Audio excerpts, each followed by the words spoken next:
Hey everyone, this is Brian Ferguson, host of Bumps and Thumps, the talk of wrestling. I know if you're watching this that you enjoy the Bumps and Thumps podcast. In order to continue to do the podcast, we need support from viewers and listeners like you. There's a few ways you can do this. One is go to anchor.fm/Brian Ferguson, Ferguson, the number 3, and click on the support button. You can also go to our Teespring store where we have multiple products that we sell and help support the podcast, such as this hoodie here we have, glassware, Legion of Doom. We have mugs that keep your drinks hot or your drinks cold. More t-shirts with the Legion of Doom, high flyers, and the Sheiks, and more. So please, if you can, go to those websites. They'll be down in the description below, either the support button or in the description, and get a t-shirt like this I'm wearing. They fit great, they're comfortable, they're long lasting, and they sure do look good on everybody I've ever seen them with. So please go out there today, support the podcast, and please enjoy the podcast, and we will talk to you soon.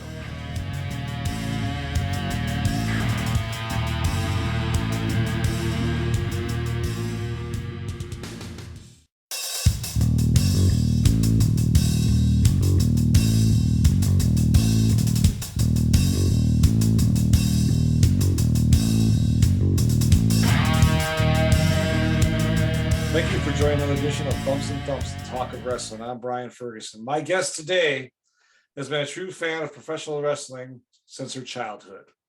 She was a former photographer for pro wrestling and attends many Hall of Fame events and conventions. Ladies and gentlemen, it's my pleasure to introduce Mr. Joyce Paustian. Joyce, thanks for coming on today. Really appreciate it. Hi, Brian. It's great to be here. Thanks for having me. We were talking a little bit before we came on here, and I had met you last year at Crusher Fest in Milwaukee, and I thought it was great because you very rarely see female wrestling fans that are really into it like you are, obviously with your background and everything. And it was just great. And I was just thinking about you. I was like, I'm going to invite her on here, and I'm glad I did. So really looking forward to our conversation today. So tell us a little bit about yourself, where you grew up, life as a kid, and some of your schooling you've done. Okay. I grew up in Davenport, Iowa, which AWA fans will recognize as is one of the main stops, but I didn't know that when I was just a kid. Nobody in my family watched wrestling, and I found it by accident on TV. I was a very shy child. I think my older brother and sister got a lot of the attention in my family. They were going through their teen years when I was growing up. I was kind of a late addition to the family. And so I kind of grew up with the TV babysitting me.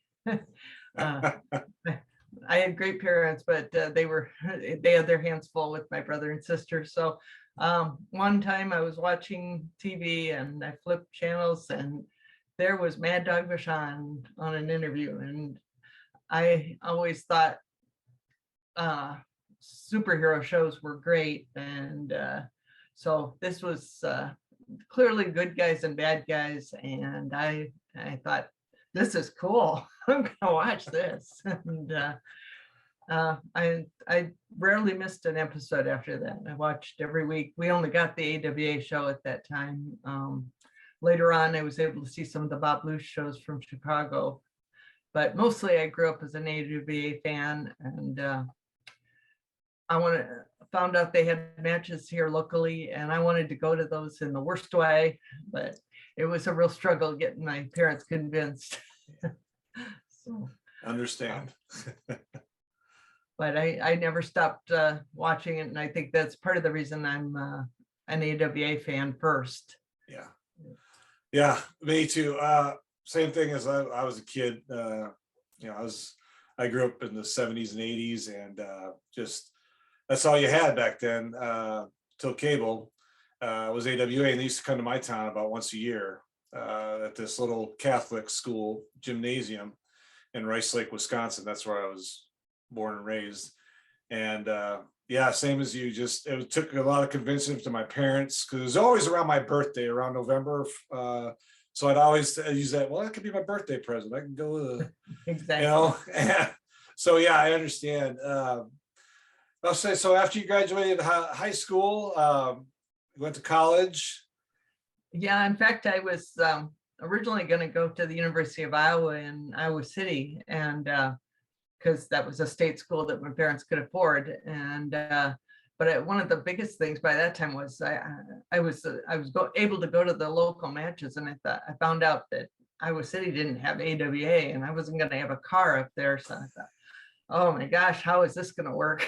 And I don't think my parents thought it was a good idea to be choosing my college based on what local wrestling was the best. But I luckily was a fairly good student, and they said, well, if you can get some financial help, you can go locally here in Davenport. And so I got a scholarship to go to St. Ambrose University in Davenport, and it helped because I was able to go to every single local match. So it was a lot of fun because I was really hooked by that time, and I was taking pictures, and in my college I actually took a year of photography classes. My photography professor was a big supporter of my wrestling photos. So we had some good chats over it. Yeah. Wow. Yeah, I read a little bit about you, and seems like you were a photographer for quite a few years for wrestling. I wanted to show, if I could, just a couple of those photos, and just kind of talk about your experience. This first one with Baron. Talk to us a little bit about that, if you would, please. That was taken in Rockford, Illinois. And I believe that was against Sheik Adnan KC. Baron was a good guy by that time. Okay. And KC had been pulling his usual dirty tricks, and Baron had just had enough, and he was fed up, and he was going to get back in the ring and show him what's what. And I caught the moment where he was ready to make his comeback.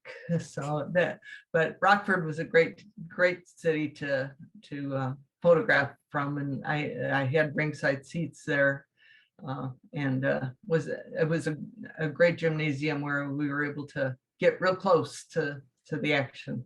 Yeah, cool. All right, one more. This is a classic for me. This is from Peoria, Illinois, and Peoria started out as an AWA town for a long time, and then one of my heartbreaks, I was good friends with Mike Gratchner, who was the promoter down there at the time, and I finally had an in where I was going to be right at ringside to take pictures, and then they over to a WWA town. I guess some agreement between Vern Gagne and Bruiser, and the guys didn't like traveling that far south, so they switched it over to a WWA town. But they did manage to have a couple of the AWA guys in for some of the bigger matches of the year, and this one was at the new, when the Civic Center was new down in Peoria.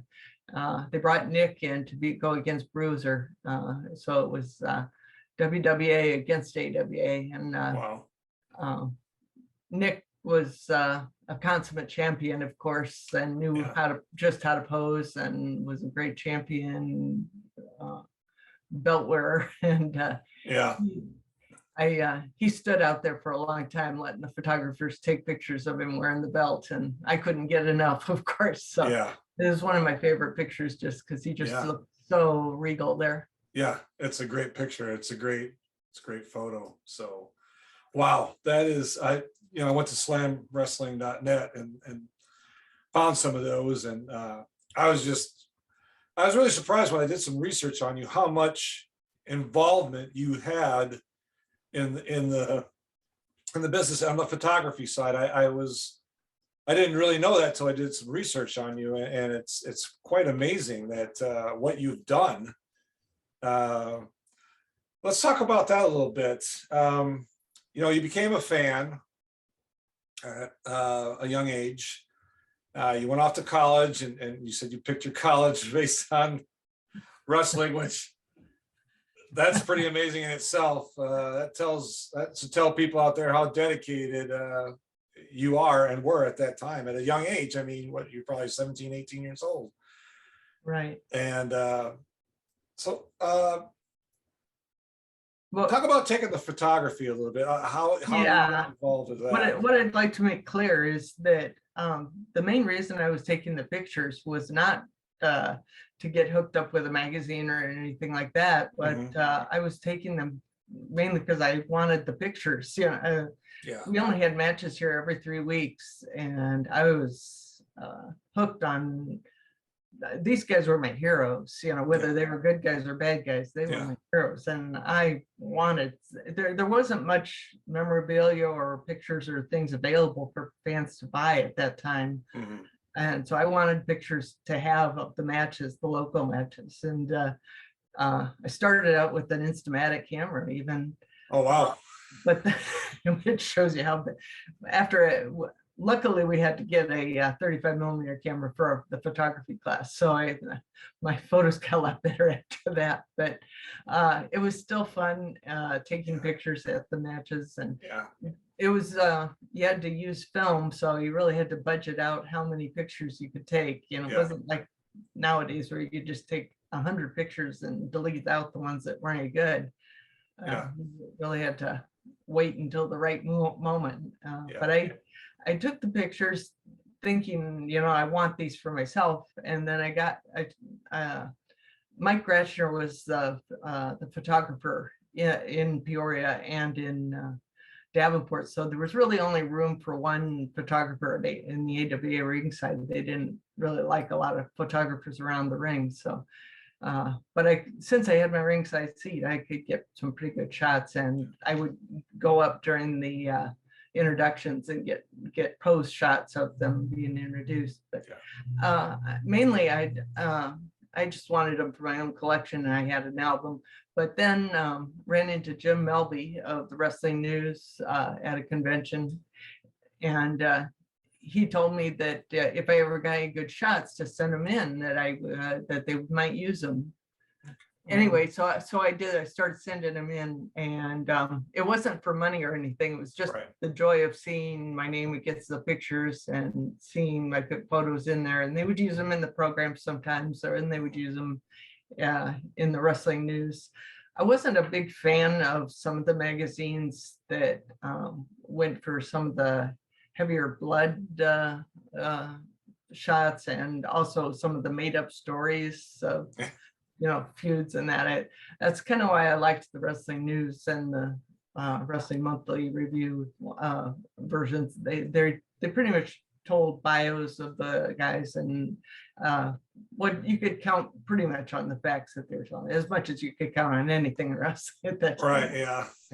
But I respected their journalism, and so every once in a while I would get it published, and I liked that. Jim had started working on a trilogy of photo books, and he got the one done on like the 60s and 70s of the AWA, and he was all set. He was going to use a lot of my pictures in the 70s and 80s book, and then sadly he had some health issues and never got that second book done. So I never got to work with him on that one. I always kind of regretted that. And so that's, so now that I'm retired and have a little more time on my hands, I thought, well, I'm going to fulfill that dream on my own anyway, and kind of dedicated to Jim. I'm going to get a bunch of my AWA photos out there. And, so we're expecting a book. That's what I'm working on. Good. Trying to put together a book of my stories of interacting with some of the guys in the AWA.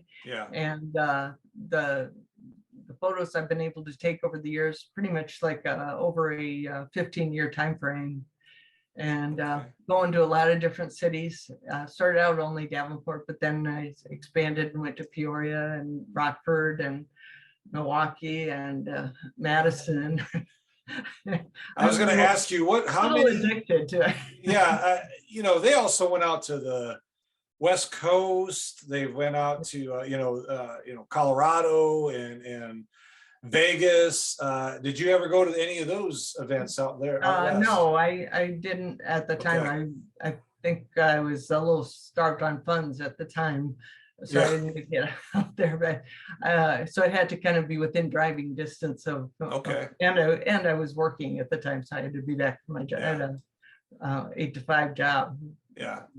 Mostly needed to be back on, but I've made it to Minneapolis many times, and took almost all my vacations were somehow wrestling related.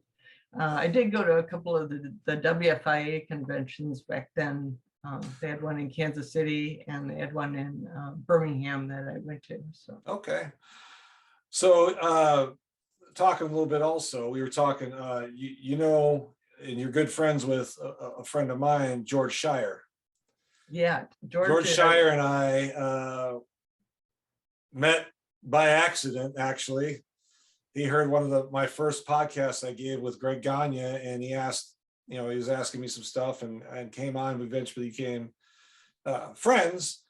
And I noticed when we were talking and researching that you guys are good friends as well, and do a lot of those things. And so tell us about the relationship building you did with a lot of these, like Darla Staggs and George, Barbara Goodish, all these. I mean, getting together like that. What's that like for you? It's really great because these people become true lifelong friends of mine. You think you don't really know anybody in wrestling when you first start out, but you make these connections and you find out how much you have in common, and you find out that they have a lot of the same stories you do. And once you've seen some of these people at the same event year after year, you kind of make a bond, and especially when you both have the same goals. And so George and I probably are he's one of my longest time friends. Mick Karsh as well, with the Bachwinkle Brigade, going back.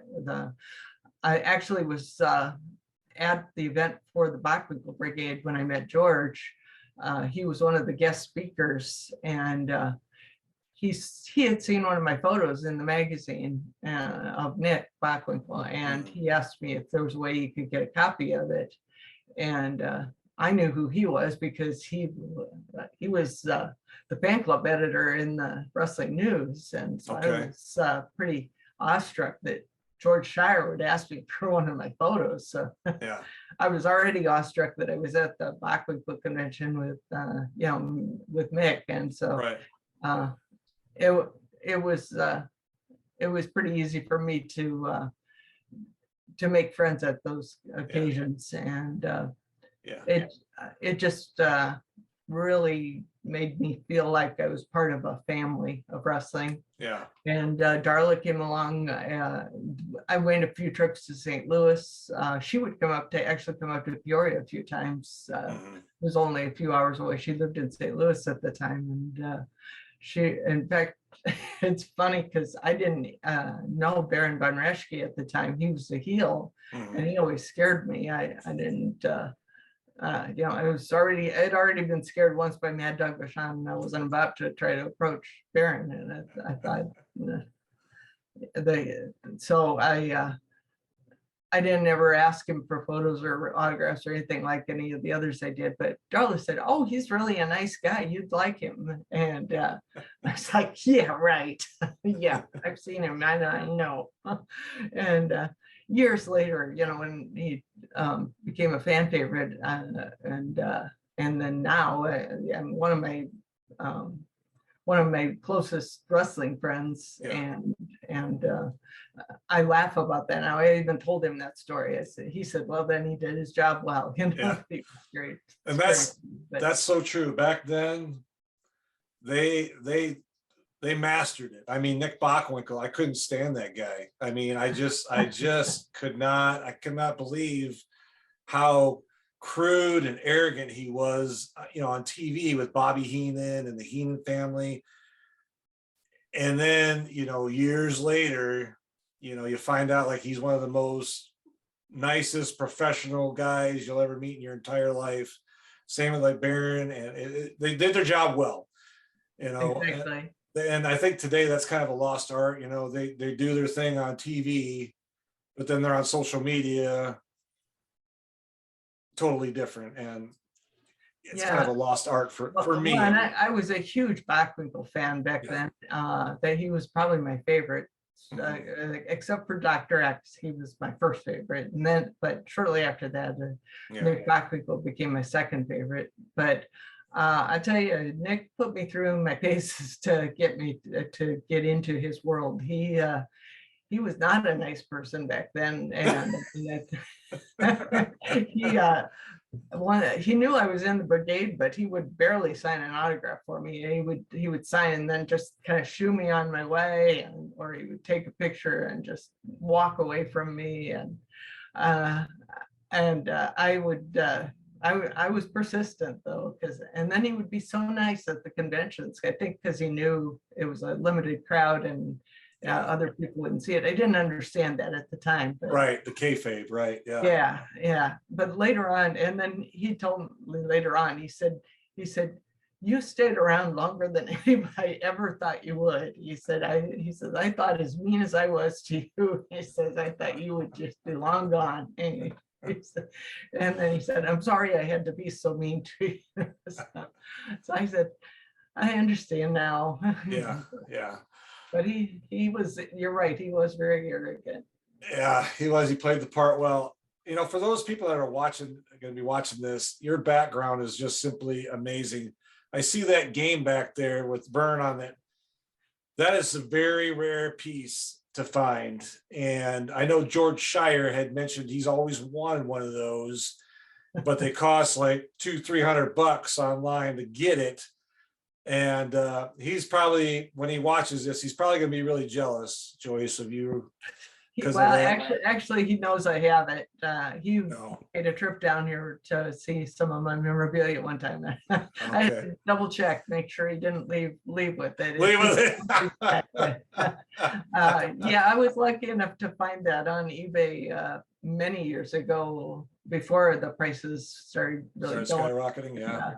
Sometimes you can find something that somebody's just getting rid of from an old wrestling fan passing away, and they're just selling it not at a high price. And I jumped on that, and I've seen the prices go way up, and sometimes the condition is not that great. I looked into that, and of course then I got my Dynapower here too. Oh, the Dynapower can, yes, with full can too. I don't really. Wow. I don't know how many muscles it would build right now. Yeah. I also see your Dr. X mask.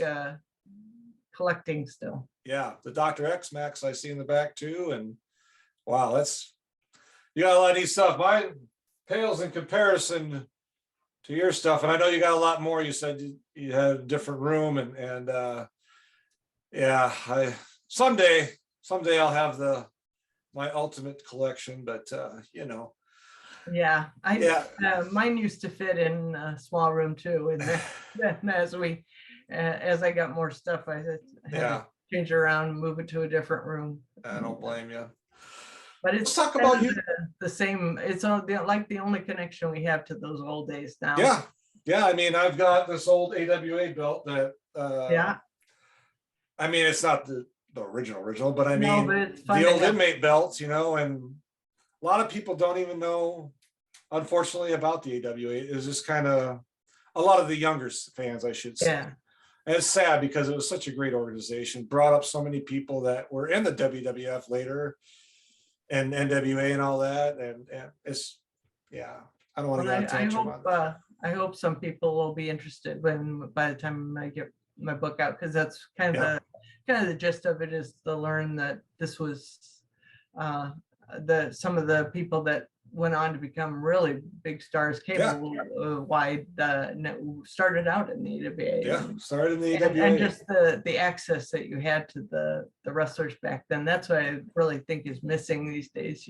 Oh yeah, that, and just they sign your stuff and then they walk off, and you got to pay like after about $50 an autographers. When I went to WrestleCon was a great example back in Dallas in April. I mean, I paid a lot of money for that poster behind me back there with most of those people. I had to buy. I brought it down there and they signed it, but it wasn't cheap. So, but that's the way, it's how it goes down. How it goes the down. Same way in all sports. Yeah. Let's talk a little bit about the event. We talked a little bit, but you have been to the Hall of Fame in Iowa. Yes. Every year since 1999. Right. And are still talk about a few of your experiences there with some people. I mean, if you've been there for 23 years straight, I know you've had some experiences with people. Can you talk about a few of them that really stand out to you, some of the people that you were around? Sure. That was another instance where I lucked into it because it was being built like only 2 hours from my house. The first one being in Newton, and then eventually moving to Waterloo. It's so close for me. I know it's not an easy place for a lot of people to get to and a lot of people just are only able to go maybe once or twice in their wrestling career. But I've been so lucky to meet so many of the people that have been in there. I, of course, went to the first one with Lou Thesz, and Vern Gagne was there, and that was the very first class.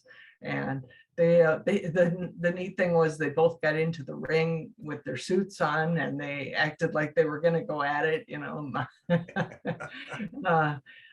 Meeting Danny Hodge for the first time. I had never seen Danny Hodge in person. I had only seen him in the magazines, and one of the nicest guys ever, but just don't shake hands with him, right? And my husband made the mistake of getting in a few holds with Dan. And let me show you a few holds here. So, and he said, and see, then I could break your arm if I twisted it.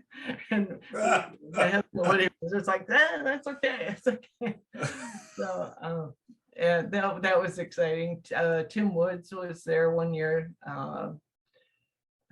Of course, seeing Nick inducted, Nick Bockwinkel in 2009, 2010, and his dad, that was really a nice moment for us. And both George and Mick were able to be there for that, and Darla.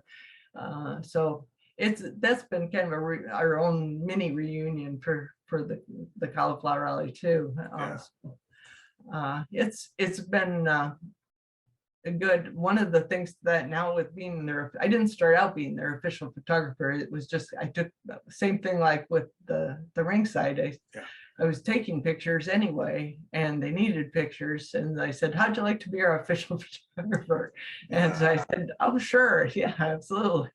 So I said, yeah, I'll be there anyway. So why not? And then every year they ask me, are you going to be there? Are you going to take pictures for us again? And sure. And it's a workout. I tell you, they have so many events now. It's trying to get to every event to get a few pictures of each thing. They have kind of like 3.5 days now, and and then trying to get through them and get them posted. This year I wrote a story for. I saw it on slamwrestling.net. Well. I read it. One of my friends, Carrie Williams, she was originally going to go and was originally going to write the story, and then she had to change plans at the last minute, and so then I was already going to provide some photos for it. And Greg asked me, you know anybody that could write a story to go with it? Hint, hint. Greg did that to me too. He did that. I interviewed him back in February or early March, and I told him I was going to WrestleCon down in Dallas. He said, hey, would you mind writing a story? And I said, well, I've never written for a publication before. I mean, oh, it's no problem. It's easy. Just take some pictures, write what happened. I said, okay. I did it. They published it, gave me a little feedback, and that made sense on some stuff. But yeah, I'm a published author now of slamwrestling.net, so I was pretty happy. So, but yeah, it's kind of overwhelming. Yeah, it is, because you feel like, okay, I got to do this all right, and I got to make sure that everything. Yeah, it's a little. Taking the notes and getting the pictures, and then having to have it ready the minute you get back. And yeah, I wrote every night some notes on my laptop up in my hotel room. And my wife's like, "What are you doing?" I go, "I got to write these notes so I don't forget." And, I told her I was going to write this article, and she says, "I think you're making this more." I said, "Honey, I want to do it right, And anyways, it turned out good, and we're excited to go to the Cauliflower Alley Club this year reunion. This will be my first one. Really excited. I like it.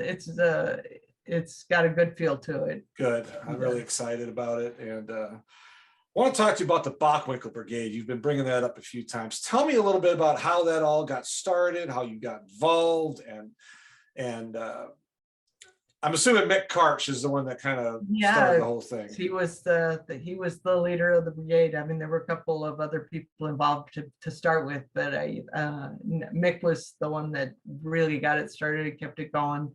In the old days, there were a lot of the wrestlers had fan clubs run for them, and most of them lasted maybe a year or 2 years, and some of the bulletins were pretty crude at the time, but Mick's was nicely typed, and you get it, and it was maybe 10, 12 pages at a time. Oh, wow. He always got really high reviews for his Jim Melby was the fan club editor to start out, and he would give the story about this wrestler has a fan club in his honor by such and such, and you can write to this one, and you'll get, if you send them $5, you'll get 4 issues a year or something like that. Yeah.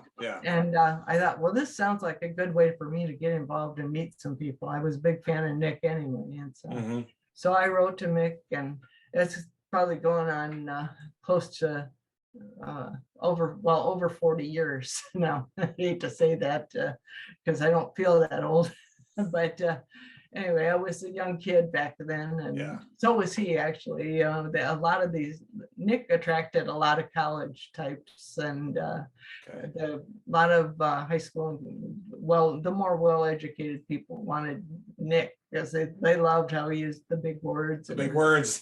And he was not bad to look at either, from a female standpoint. I enjoyed his wrestling, so I was a pretty big fan, and I wanted some opportunity to meet him, and I would read about him in the magazines. And so I wrote to Mick, and I got back a note with a membership card, and he said he hoped that I could come to a convention someday, and I was barely able to get my parents to take me to the matches, much less, and they would drop me off. They wouldn't stay. They wouldn't stick around. They would drop me off and tell me to be back at the door at 10 o'clock when it was over. So, I knew I wasn't going to be able to push it at that time to go to a convention, but eventually, by the time I turned about 15 or 16, I got to go to one of the conventions up there. I lucked into that my dad had a sister in Minneapolis, and so we were up there anyway to see her. And so it happened to be the same weekend as one of the conventions. So I got to go to the matches, and I got to go to see the Nick only at the TV studios only gave like about maybe a half hour that first convention, and Bobby Heenan was with him, but it was enough that I could get a picture with him, and I tell you, I was hooked. Yeah. And Mick has become a good friend over the years, and he's really stayed connected way more than I have, in that he knows all the current guys. I confess that I'm not very much of a fan of the current stuff, but I've stayed in touch because we still have that historical contact, and same way with George and all the rest. And I've made so many friends from that initial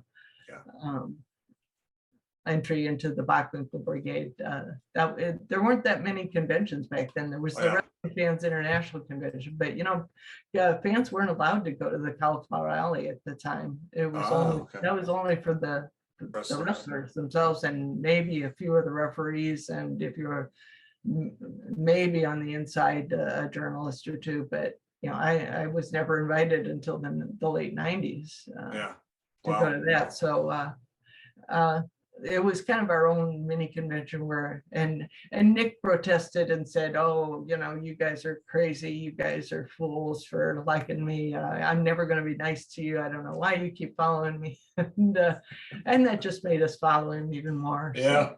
So. That's funny. You went to the gathering this year. I did. Yeah. How was that? I've heard a lot of good things. I'd like to go myself. It's just like you said, finances sometimes kind of make it a little more challenging. How was that for you? How did you? It was again kind of overwhelming. I guess that's why I like some of the. It's extremely well run. Okay. Marty does a really great job with keeping it going. I don't know how he does all that, but he lines up really big stars and gets them all there for these 3 days, and it's a pretty reasonable price, and you get in and you get to see a lot of big stars, but it's pretty expensive to pay. So I kind of had to pick and choose what I was going to do this year. Two of the draws that I wanted to go see this year were, Baron was there, and I just don't know how many more appearances he's going to be able to do. He turned 82. And then Kim Duck was there, and I had not seen him since the 70s in AWA. And so even though he was Tiger Taguchi and Tiger Chung Lee, I hadn't encountered him, so I wanted to see him again. But so those were the two big draws. But I also got some photographs and autographs with other people that were there. It was just really overwhelming trying to keep track of who was there on what day and where you had to be at a certain time. So I was worn out. That's I'm with you. WrestleCon is very similar to that. I stayed at the same hotel it was held at, me and my wife and my oldest son. And I had to most people were there all 3 days, but you had the ones, if you really wanted them, they had a set time. And because Ric Flair, I got that poster back here. I finally got that signed, and it wasn't cheap, but those other like Bret Hart, those guys, I had to pick and choose. And like you said, 3 days, it was 3 days. I was worn out, and running around, and they had matches during, at the same time down in the other part of the hotel with up and comers and even well-known people. It was good, but it was a lot of like you said, keeping up and just a little bit overwhelming at times. So I understand that. But it's worth it though, because then when you come back and you have the memorabilia to put on your wall, or you have that experience. I got some on my back wall back here, and that's a nice gathering some more. Thank you. So I would highly recommend it to anybody that's considering it. I'm just, it's as long as you know what you're going into, and some people have been lucky enough to go every year, and more power to them. I really enjoyed talking to a lot of people that as they're standing in line for some of the guys, you find out there's been some people that I've known on Facebook or just met through different matches, and I had a chance to meet them in person. So I enjoy that aspect. I want to tell you a quick story. Arn Anderson, I went down to visit or get his autograph, and it was during a closed session, so it was only people that prepaid to go down there. And I told him about my son. He's special needs. He's autistic, anyways. And I said, because he had a son in wrestling, I said, my son's here too, but he couldn't come down here because we didn't pay for it. He goes, I told him a little bit about it. He goes, you bring him down here next session, and I will take a picture of them and sign something for him, no charge. And I was like, really? He goes, yeah, you bring him down here. I did, and he remembered right away. Oh yeah, is this your boy? Hey, what's your name? Shook his hand, gave him a hug, and said, "You want a picture?" Yeah, I took a picture and signed something for him. I was just like, "Thank you so much." I mean, you don't see that very often anymore. Um, so I really appreciated that, and it's events like that when stuff like that happens, it makes you feel good. Okay, this was worth it. Coming here, meeting these people, especially the ones that have been around since I was a kid. I mean, Arn Anderson was Four Horsemen in the '80s. It was great. I really enjoyed it. So I understand. I miss the AWA so much. I really do. Yeah, I always was a big autograph fan, and in the old days I would get to some of the guys I would get autographs from, and Mhm, some I knew not to ask in the ring, but I would ask later, mhm. okay, could I have you sign this picture? And Yep. usually what I could arrange was, yeah, I'll sign it, but can you give me a copy of the picture? And then I'll say, sure, I'd be happy to. And then I'd bring them a copy of the picture next time. Yeah. And I was happy to do that. So, Yeah. but you're right now. But now I don't. A lot of these guys, that's how they make their living. Is they need the income to make up for the lack of retirement funds, and so I don't begrudge them charging for autographs. But it, as a fan, it does at an event like that, it adds up in a hurry. It does. I mean, there's some of them that are $40, $50. Yeah, I can handle that. It's the ones that are much higher Right. that then you have to start prioritizing. Do I want this or do I want that? That's where it gets a little challenging and sticky with me. But Yeah, gotta do what you gotta do, right? yeah, you got to do what is important to you. Yeah. Yeah. Yeah. I paid a higher price for a Ric Flair one a year So did ago, I. and now it's gone up even more. So I paid a pretty penny I'm for glad Rick's. I got it when I did. Yeah. I mean, I paid pretty penny. The only thing that kind of upset me about that is when I asked him to personalize it, say to Brian, his guy said no, which I was kind of surprised because you'd want it personalized because then you can't sell it later. I wouldn't sell it anyways, but I'm saying it's kind of a win for you because who's going to buy it unless they have the same name as me? But I was just okay, whatever. Everybody else signed it, personalized it, no problem. The guy for Rick's like, nope. All right, whatever. So, but anyway, I want to talk to you a little bit. I did a little more research, and 2008, you were awarded the Red Bastien Friendship Award by the Cauliflower Alley Club. Yeah. I happen to have it right here. Oh, there it is. If you're watching, there it is. Extremely nice award. Yes. And tell us a little bit about the criteria for it and how you found out you were getting this and what was that moment like for you? Well, the criteria is that everybody that knew Red Bastien knows he was probably one of the nicest guys in the business. I don't think there was ever anybody that didn't like Red Bastien. He was just so nice and so friendly to whether wrestlers or fans or anybody. He just was a fun-loving, nice guy. Always had a smile on his face. They wanted to come up with a fan award, and they named it after Red as a friendship award. It said it was kind of meant to be awarded to somebody that went out of their way to be friendly or hospitable to somebody in the club and just in wrestling in general.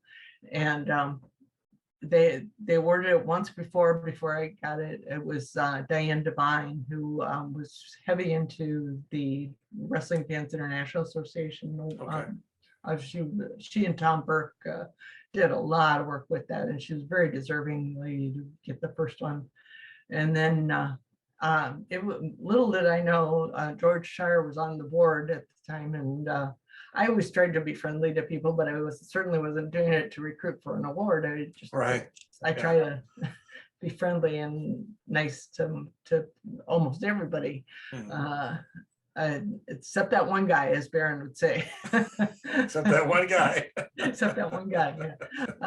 Yeah. So little did I know, George gave my name to the committee and said, I think Joyce would make a good person to be the next awardee for this. I didn't know it at the time. He put my name in, and when I got to they kind of let it slip a little bit to me, some of that. You might be prepared, you might get some kind of award tonight, but it was really a total surprise. And I had never seen the trophy or whatever they hand out. And it was at the Riviera Hotel at the time where they had the Cauliflower Alley event.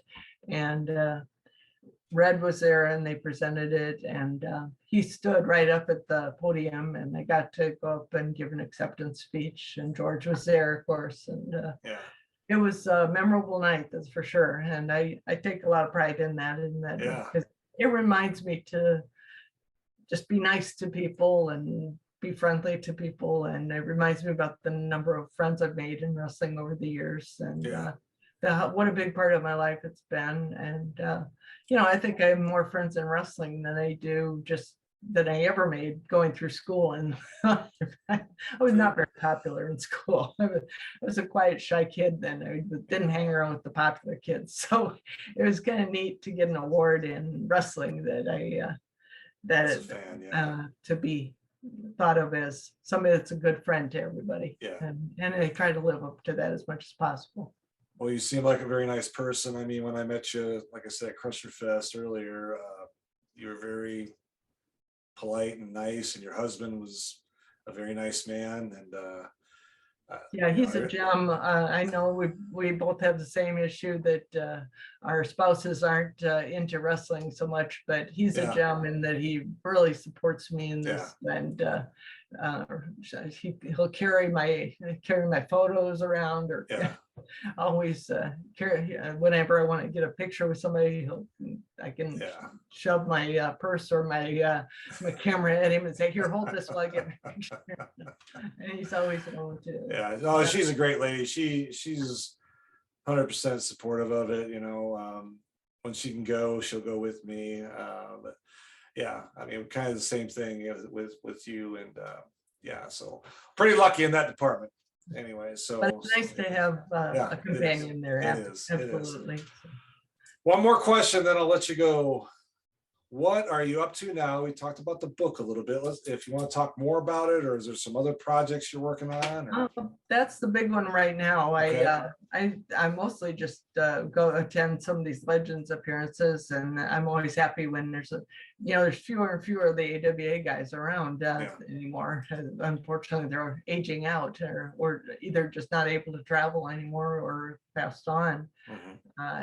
But I went to some of the WCW and WWE events as well, and I've made friends there too. So but my first love is always going to be the AWA because of where I lived and because of where I grew up watching wrestling. But